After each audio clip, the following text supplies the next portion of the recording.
Until now, every machine learning algorithm learned from labeled examples. But in many real-world problems, labels simply don't exist.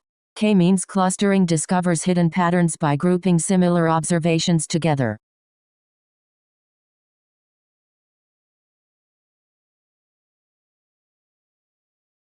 Supervised learning uses labeled data to make predictions. Unsupervised learning receives no labels at all. Its goal is to uncover hidden structure that already exists within the data.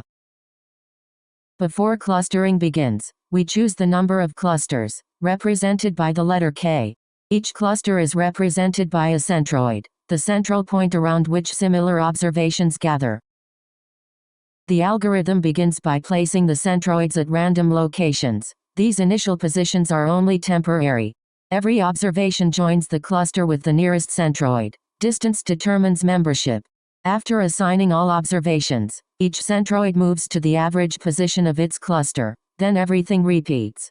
When the centroids no longer change significantly, the algorithm stops. This final state is called convergence.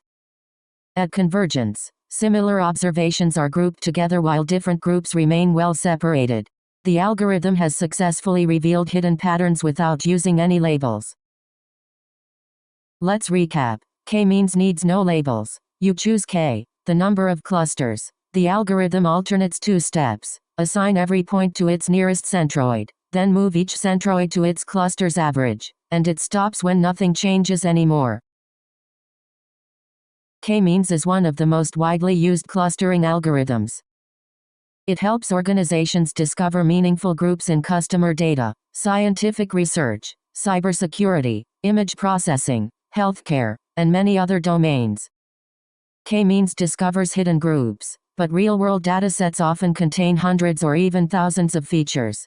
In the next episode, we'll explore principal component analysis, a technique that compresses high-dimensional data while preserving its most important information.